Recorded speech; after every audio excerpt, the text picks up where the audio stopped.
Hello, আসসালামু আলাইকুম। আশা করি সকল শিক্ষার্থীবৃন্দ সবাই ভালো আছো এবং সুস্থ আছো। সকলের মঙ্গল কামনা করে আজকে তোমাদের ষষ্ঠ শ্রেণীর তথ্য ও যোগাযোগ প্রযুক্তি ক্লাসটি শুরু করতে যাচ্ছি।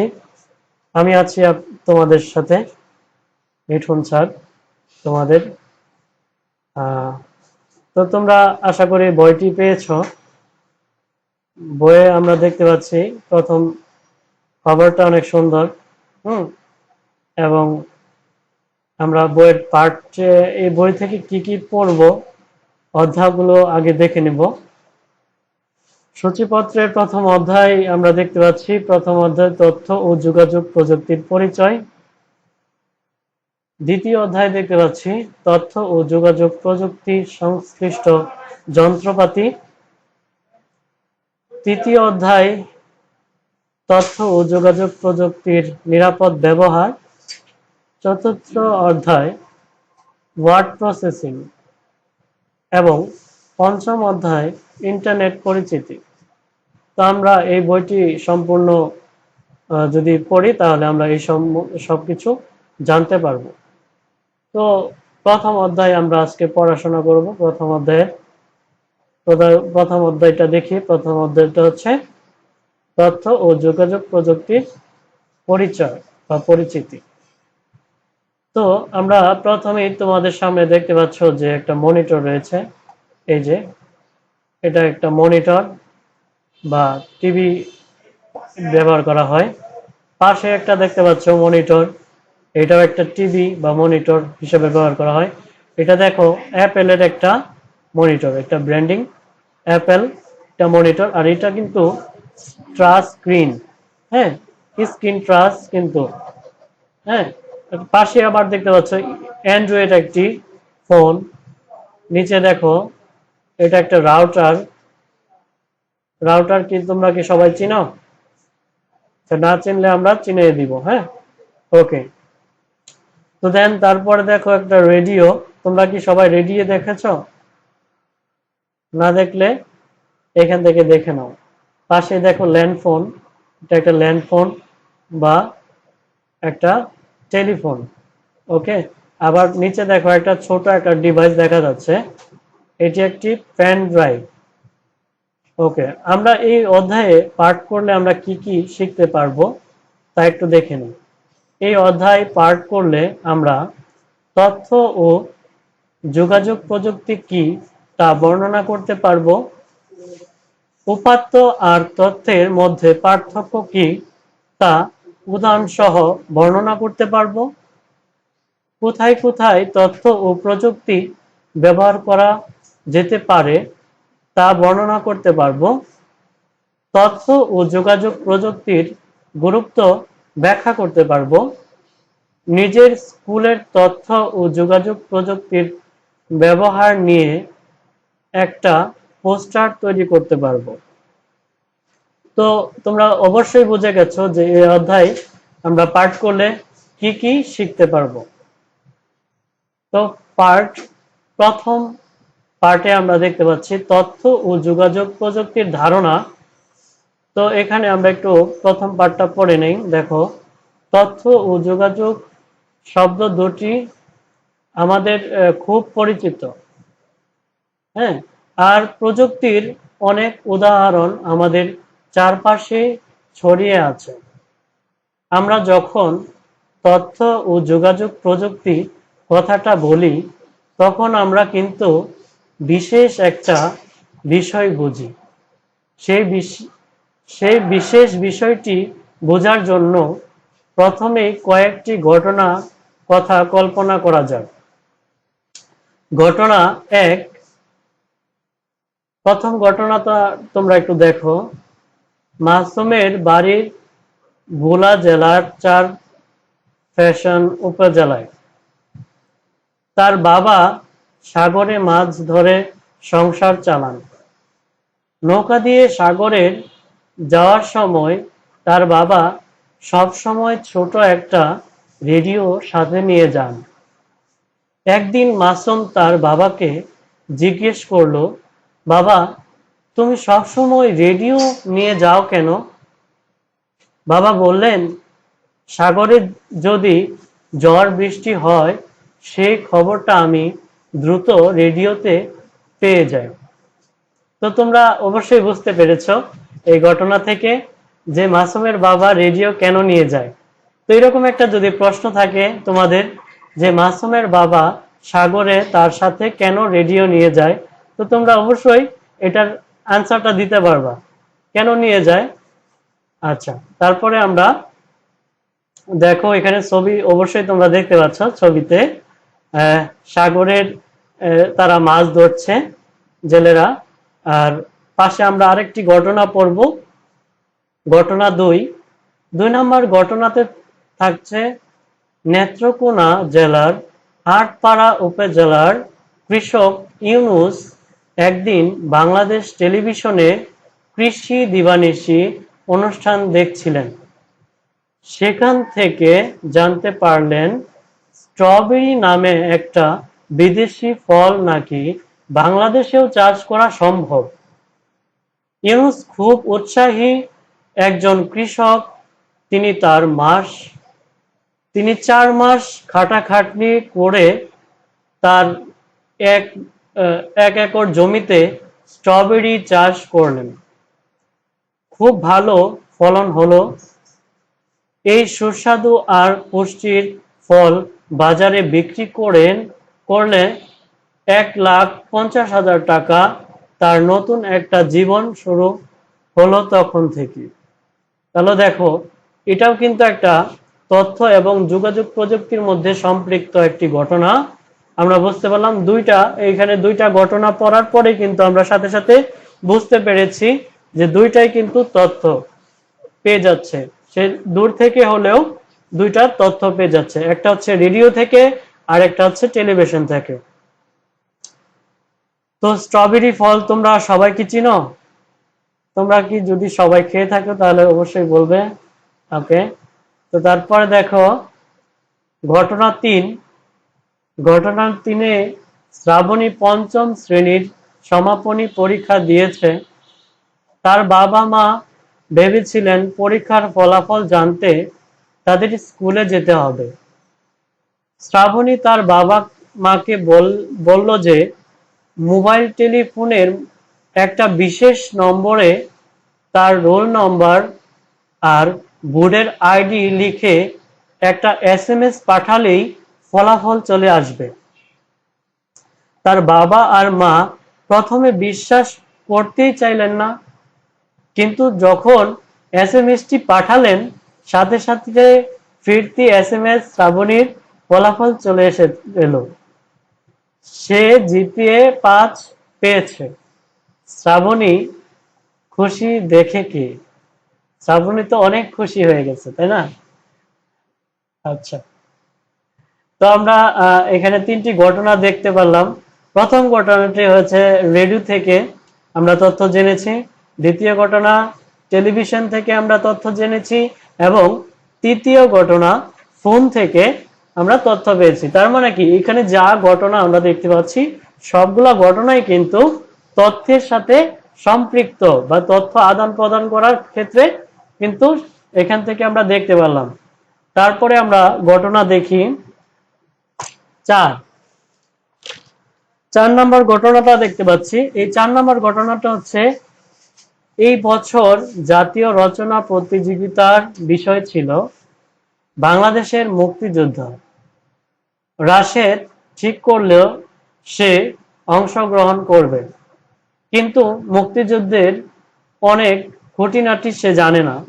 কোথায় সে খুঁজে পাবে তাও নিজে তখন সে চিন্তা করছে, তখন তার ইন্টারনেটের কথা মনে পড়ল। একটা কম্পিউটারের সামনে বসে বাবার সহায়তায় ইন্টারনেটের থেকে সে মুক্তিযুদ্ধের অনেক তথ্য সংরক্ষণ করে সেগুলো ব্যবহার করে চমৎকার একটা রচনা লিখে সে প্রতিযোগিতায় পাঠিয়ে দিল। তো তোমরা এই ঘটনায় থেকে বুঝতে পারলে যে ইন্টারনেটের ব্যবহার করেও আমরা তথ্য পেতে পারি। এখান থেকে তোমরা যে কোনো তথ্য ইন্টারনেটে গুগলে বা যেখানে সার্চ করলেই কিন্তু তোমরা যে কোনো তথ্য, অজানা তথ্য কিন্তু তোমরা জানতে পারবে খুব সহজেই। তো আমরা ইন্টারনেট থেকে কিভাবে সার্চ করতে হয় সেটা দেখবো, তোমাদেরকে দেখাবো অবশ্যই কিভাবে দেখতে হবে। এবং তোমরা এই যে ক্লাসটা পাচ্ছ সেটা কিন্তু একটা ইন্টারনেটের মাধ্যমে পাচ্ছ। তো এটাও কিন্তু একটা আইসিটি বা তথ্য যোগাযোগ প্রযুক্তির একটা খুবই বড় একটি কি অবদান, তাই না? তো ইউটিউব কি একটা সোশ্যাল মিডিয়া, এখান থেকে তোমরা তথ্য পাচ্ছ বা ক্লাসগুলা করার সুযোগ পাচ্ছ। তো আমাদের বাংলাদেশ কিন্তু অনেকটা এগিয়ে যাচ্ছে, বাংলাদেশ না সারা পৃথিবী কিন্তু আগিয়ে যাচ্ছে, তাই না? তো তারপরে আমরা ঘটনা দেখি, ঘটনা নাম্বার 5 নাম্বার ঘটনায় আমরা দেখতে পাচ্ছি ঢাকায় তখন ক্রিকেট বিশ্বকাপ খেলা হচ্ছে। রিয়া আর অন্তু তাদের বাবার কাছে আবদার করলো যে তারা খেলা দেখবে। বাবা অনেক চেষ্টা করেও টিকিট জোগাড় করতে পারলেন না।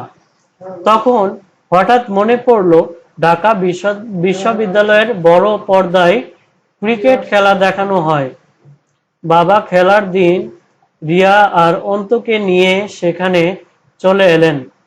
বিশাল বড় পর্দায় খেলা দেখতে পেয়ে তাদের মনে হলো বুঝি মাঠে বসেই খেলা দেখছেন। তাহলে আমরা দেখতে পারলাম যে এখানে তোমরা দেখতে পাচ্ছ যে একটা বিশাল বড় একটা প্রজেক্টরের মাধ্যমে খেলা দেখানো হচ্ছে। তো প্রজেক্টর যদি আমরা দেখতে চাই বা মাল্টিমিডিয়া যদি আমরা ইউজ করতে চাই, কি কি লাগবে? একটি পিসি লাগবে, পিসি বলতে কম্পিউটার লাগবে, আর একটি প্রজেক্টর লাগবে। তোমাদের বেশ কয়েকটা ঘটনার কথা বলা হলো, মনে হতে পারে একটা ঘটনার সাথে অন্য একটা ঘটনার কোনো না কোনো মিল নেই। আসলে কিন্তু প্রত্যেকটা ঘটনার মধ্যে একটা মিল রয়েছে। সেটা কি দেখো, কিন্তু একটু চিন্তা করলেই তোমরা বুঝতে পারবে আসলে প্রত্যেকটা ঘটনার মাঝে একটা মিল রয়েছে। প্রত্যেকটা ঘটনাতেই ঘটতে তথ্য আদান প্রদান হচ্ছে, মানে প্রত্যেকটা ঘটনাতেই কিন্তু তথ্যের আদান প্রদান হচ্ছে। যেমন মাসুমের বাবা রেডিও থেকে ঝড় বৃষ্টির তথ্য জানতে পারছে, ইউনুস টেলিভিশন স্ট্রবেরি চাষের তথ্য জানতে পারছে, শ্রাবণী মোবাইল টেলিফোন থেকে তার পরীক্ষার ফলাফল তথ্য পেয়ে যাচ্ছে, রাশেদ ইন্টারনেট থেকে মুক্তিযুদ্ধের তথ্য পাচ্ছেন, আর সর্বশেষে রিয়া আর অন্তু বড় পর্দায় ক্রিকেট খেলার তথ্য পেয়ে যাচ্ছে। এই তথ্যগুলো দেওয়ার জন্য নিশ্চয়ই কোনো না কোনো প্রযুক্তি ব্যবহার করা হয়েছে। এই তথ্য দেওয়া নেওয়ার কিংবা সংক্ষেপ করার যে সংরক্ষণ করার যে প্রযুক্তি, সেটাই হচ্ছে তথ্য ও যোগাযোগ প্রযুক্তি, বা তথ্য প্রযুক্তি। তোমরা বুঝতেই পারছো তথ্যের দেওয়া নেওয়া এই ব্যাপারটি একদিনে কিন্তু হয়নি, এটা আসলে অনেক দিন সময় নিয়ে এটা চলে আসছে। এক সময় মানুষ একজনের সাথে অন্যজনের কথা বলে শুধু তথ্য বিনিময় করতে পারত। তাহলে দেখো আগে যে সময়টা ছিল তখন কিন্তু কি করতো, একটা সময় ছিল যে শুধু একজনের সাথে একজন কথা বলেই তথ্য বিনিময় করতে পারত। তারপর মাটির পাথর, গাছের বাকলের লিখে তথ্য দেওয়া নেওয়া শুরু হলো। চীনরা কাগজ আবিষ্কার করার পর হতে তথ্য দেওয়া নেওয়ার সুযোগ অনেক বেড়ে গেল। যখন কাগজ তৈরি হয়ে যায়, চীনেরা যখন কাগজ তৈরি করে তখন থেকে কিন্তু আমরা লেখালেখি হাতে মানে কাগজ খাতা কলমে আমরা লেখে তথ্য আদান প্রদান করছি। টেলিফোন আবিষ্কার হওয়ার পর তথ্য বিনিময় একটি নতুন জগতে পা দিয়েছিল। তো আমরা জানি যে টেলিফোন যখনই আবিষ্কার হয়েছে তখন কিন্তু পৃথিবীর এক প্রান্ত থেকে আরেক প্রান্তে আমরা কথা বলতে পারি এবং খুব সহজেই অনায়াসে আমরা কিন্তু কথা বলতে পারছি। তারবিহীন ওয়্যারলেস তথ্য পাঠানো বা বেতার আবিষ্কারের পর সারা পৃথিবীটা মানুষের হাতের মুঠোয় চলে আসতে শুরু করে। তো তারবিহীন ওয়্যারলেস যখন মুঠোফোনের যখন আবিষ্কার হলো বা বেতারের আবিষ্কার হলো, তখনই কিন্তু পৃথিবীটা আমাদের মুঠোয় চলে এসেছে, আমরা এটা জানি, তাই না? আর এখন সেই ইতিহাস বুঝি বলে শেষ করা যাবে না। হ্যাঁ, আসলে এখন সেই ইতিহাস শেষ করে কিন্তু যাবে না। তো তোমাদের কাজ থাকবে 4-5 জনের দল তৈরি করে এই পাঠের মধ্যে নতুন নতুন কি যন্ত্রপাতির নাম উল্লেখ করা হয়েছে তার তালিকা করো। দেখা যাক কোন দল সবচেয়ে বেশি কাজের নাম লিখতে পারে। কোন তারপরে আমরা 2 নাম্বার দেখছি কোন যন্ত্রের কাজ কি, সেটা সম্পর্কে তোমরা খাতায় লিখবা, ঠিক আছে?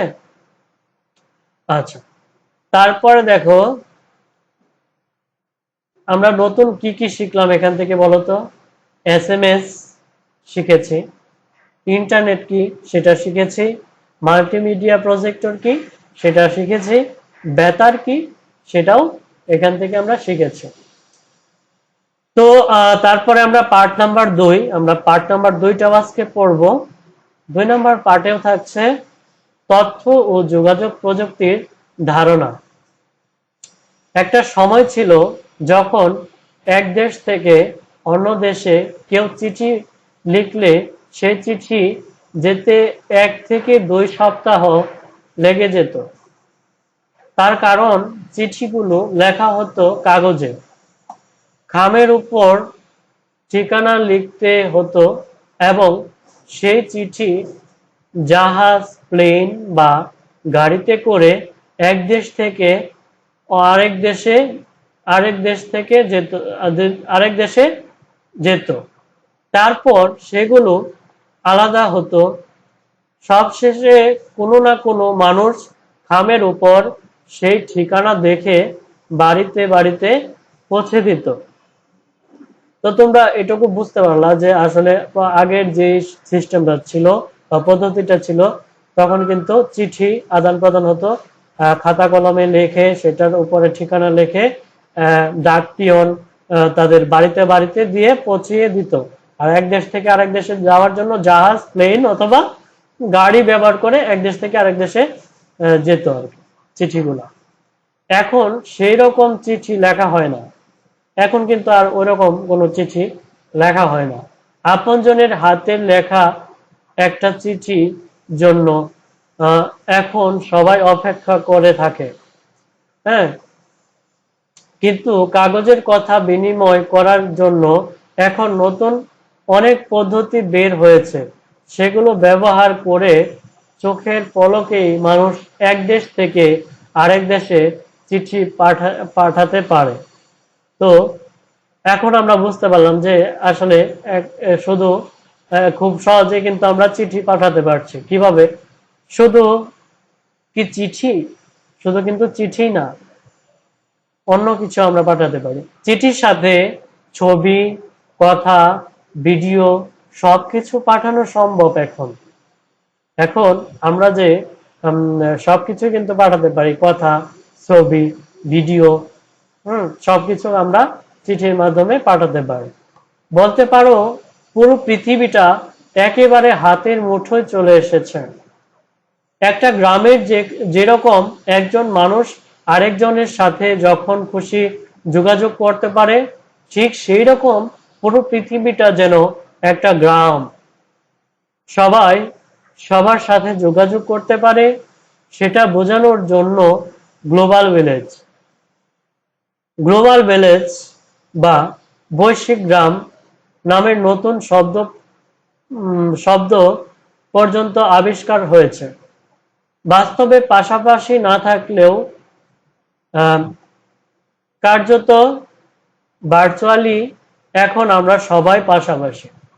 তো গ্লোবাল ভিলেজটা মূলত এটাই, যেমন আমরা একটা ছোট গ্রামে বসবাস করলে প্রত্যেকটা মানুষের সাথে পারস্পরিক দেখা হয়, কথা হয়, জানা হয় সবার সম্পর্কে। তো এরকম গ্লোবাল ভিলেজটা হচ্ছে আমরা সারা বিশ্বের সাথে আমরা ভার্চুয়ালি যোগাযোগ করতে পারি, মেসেজ করতে পারি, কথা বলতে পারি এবং তাদেরকে দেখতে পারি, কিন্তু সরাসরি মানে একেবারে সরাসরি আমরা তাদেরকে মানে দেখতে পারি না, মানে এই জন্য কিন্তু গ্লোবাল ভিলেজটা হচ্ছে ভার্চুয়ালি।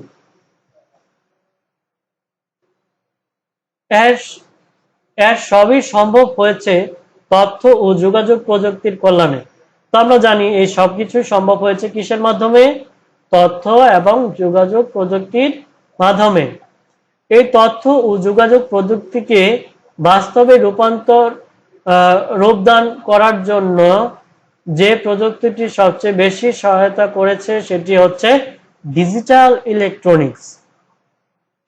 তো তথ্য ও যোগাযোগ প্রযুক্তির সব থেকে কি ব্যবহার করা হয়েছে? Digital electronics.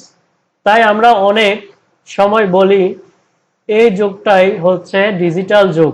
শুধু তাই না, আমরা বলি আমাদের প্রিয় দেশটাকে আমরা ডিজিটাল বাংলাদেশ করে ফেলব, যার অর্থ একেবারে আধুনিক প্রযুক্তি ব্যবহার করে বাংলাদেশের সব মানুষের জীবন সহজ করে দেব, সবার দুঃখ দুর্দশা দূর করে জীবনকে আনন্দময় দেব। হ্যাঁ, আনন্দময় করে দেব। তোমরা নিশ্চয়ই এতক্ষণে বুঝে গেছো প্রযুক্তি বলতে আমরা কি বুঝি। বিজ্ঞানের তথ্যের উপর নির্ভর করে তৈরি করা নানা রকম যন্ত্রপাতি আর কলাকৌশল ব্যবহার করে যখন মানুষের জীবনটা সহজ করে দেওয়া হয়, সেটাই হচ্ছে প্রযুক্তি। তো আমরা বুঝতে পারলাম যে মানুষের কিন্তু বিভিন্ন কলা কৌশলের মাধ্যমে বিজ্ঞানের তথ্যের উপর নির্ভর করে সে কিন্তু মানুষের জীবনকে সহজ করা যায়। হ্যাঁ, এখানে তোমাদের কিন্তু একটা বিষয় খেয়াল রাখতে হবে, অনেক প্রযুক্তি মানুষের জীবন সহজ করতে গিয়ে জীবনটাকে অনেক জটিল করে দেয়। অনেক প্রযুক্তি একদিকে মানুষের জীবনকে সহজ করেছে, কিন্তু অন্যদিকে পরিবেশ নষ্ট করে বিপদ ডেকে আনছে।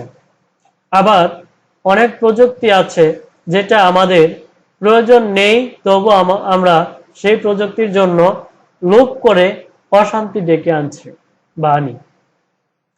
তো এখানে একটা ডিজিটাল ডিভাইস দেখতে পাচ্ছ। আধুনিক প্রযুক্তি গড়ে উঠছে ডিজিটাল ইলেকট্রনিক্স দিয়ে, আর এই ডিজিটাল ইলেকট্রনিক্স পুরো পৃথিবীটাকে বদলে দিচ্ছে।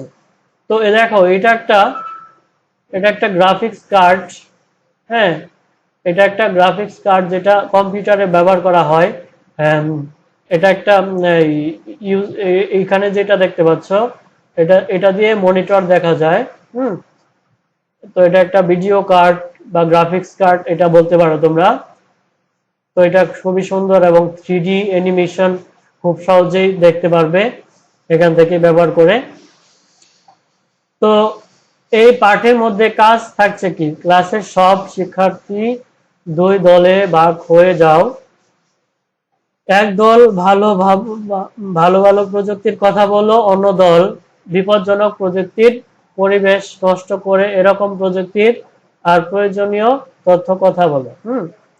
প্রয়োজনীয় প্রযুক্তির কথা বলো। তারপরে আমরা দেখি এখানে আরেকটা বিষয় রয়েছে, তথ্য যোগাযোগ প্রযুক্তির পরিচিতি। একটা সময় ছিল যখন তথ্য ও প্রযুক্তি ব্যবহার করত শুধু বড় বড় দেশ কিংবা বড় বড় প্রতিষ্ঠান। তার কারণ তথ্য প্রযুক্তি ব্যবহার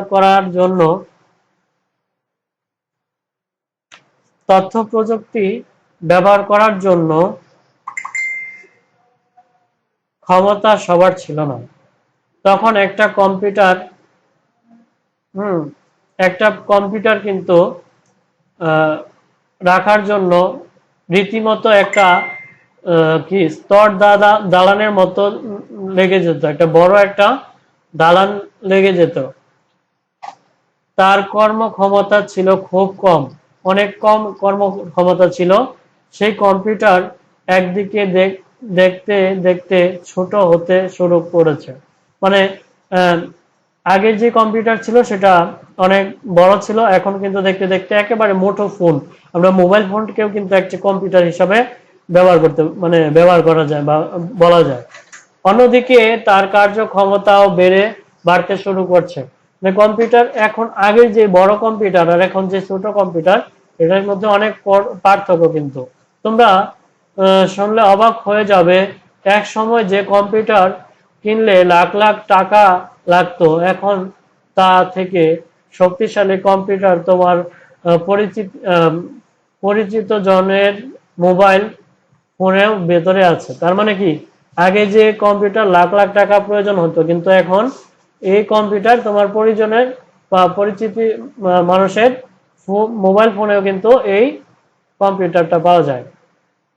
তো এখানে একটা কম্পিউটার দেখতে পাচ্ছ, এটা কিন্তু একটা কম্পিউটার। এই কম্পিউটার নাম হচ্ছে এনিয়াক। এনিয়াক কম্পিউটার, এটা কম্পিউটার পৃথিবীর প্রথম কম্পিউটার, তাই না? রাখার জন্য দরকার হয়েছিল বিশাল একটি ঘর। এখানে যে কম্পিউটার দেখছো, এই পুরাটা একটা কম্পিউটার। এইটা কিন্তু বিশাল বড় একটা ঘর নিয়ে এই কম্পিউটারটা রাখা হয়েছিল। তারপরে পাশে দেখো একটা খুব ছোট একটা কম্পিউটার, শিশুরা কম্পিউটার ব্যবহার করছে। কাজেই বুঝতেই পারছো, কম্পিউটার এখন মানুষরা ঘরে বসে বসেই কিন্তু কি ঘরে ঘরে পৌঁছে যাচ্ছে কম্পিউটার, তাই না? যে তথ্য প্রযুক্তি এক সময় ব্যবহার করতে শুধু খুব বড় বড় প্রতিষ্ঠান কিংবা অল্প কিছু গুরুত্বপূর্ণ মানুষ, এখন সাধারণ মানুষেও সেটা ব্যবহার করতে শুরু করেছে। কম্পিউটারের পাশাপাশি নতুন নতুন যন্ত্রপাতি তৈরি হয়েছে। কম্পিউটার আর যন্ত্রপাতির ব্যবহার করার জন্য নতুন নতুন সফটওয়্যার তৈরি হচ্ছে। সফটওয়্যার কি তোমরা জানো? সফটওয়্যার হচ্ছে কম্পিউটার ভেতরের যে প্রোগ্রাম, তাকে সফটওয়্যার বলা হয়। ঠিক আছে? যোগাযোগ সহজ করার জন্য অপটিক্যাল ফাইবার কিংবা উপগ্রহ ব্যবহার করা হচ্ছে। তথ্য দেওয়া নেওয়ার জন্য ইন্টারনেট ব্যবহার করা হচ্ছে। বাস ট্রাক চালানোর জন্য যে রকম রাস্তা বা হাইওয়ে তৈরি করতে হয়, ঠিক সেই রকম তথ্য দেওয়া নেওয়ার জন্য ইনফরমেশন সুপার হাইওয়ে তৈরি হচ্ছে। সবকিছু মিলিয়ে একদিকে যেমন পৃথিবী যে কোনো যে কোনো প্রান্ত থেকে অন্য প্রান্তের তথ্য দেওয়া নেওয়া সহজ হয়ে গেছে, ঠিক সেই রকম পৃথিবীর সবচেয়ে বেশি ক্ষমতাশীল মানুষ যে তথ্যটি নিতে পারে, একেবারে সাধারণ একজন মানুষও ঠিক সেই তথ্যটি নিজের জন্য নিতে পারে। কাজেই বলা যেতে পারে, তথ্য ও যোগাযোগ প্রযুক্তি ব্যবহার করে সারা পৃথিবীকে বদলে দেওয়ার একটা বিপ্লব শুরু হচ্ছে। হ্যাঁ, সেই বিপ্লব কোথা থামবে কেউ কিন্তু বলতে পারে না। ঠিক আছে? তোমরা সবাই নিশ্চয়ই এতক্ষণে তথ্য ও যোগাযোগ প্রযুক্তি বলতে আমরা কি বোঝাতে চেয়েছি তা একটা ধারণা পেয়ে গেছো। তথ্য দেওয়া নেওয়া তথ্য দেওয়া নেওয়া, বাঁচিয়ে রাখা বা সংরক্ষণ করার, আবার খুঁটিয়ে খুঁটিয়ে খুঁটিয়ে দেখা, বিশ্লেষণ করা এবং নিজের কাজে ব্যবহার করা প্রযুক্তি হচ্ছে তথ্য ও যোগাযোগ প্রযুক্তি। কাজ, আমরা এখান থেকে নতুন কি কি শিখতে পেরেছি দেখো তো। গ্লোবাল ভিলেজ, ভার্চুয়াল, তার ডিজিটাল ইলেকট্রনিক্স, ডিজিটাল যুগ, ডিজিটাল বাংলাদেশ, প্রযুক্তি, কম্পিউটার, সফটওয়্যার, অপটিক্যাল ফাইবার, উপগ্রহ, ইনফরমেশন সুপার হাইওয়ে। তো আজকে আমরা এই প্রথম এবং দ্বিতীয় দুইটি পার্টে আমরা আজকে পড়াশোনা করব। এই দুইটা পার্টের মধ্যে যে প্রশ্নগুলা থাকবে সেগুলা নিয়ে আমরা তোমাদের সাথে আলোচনা করব।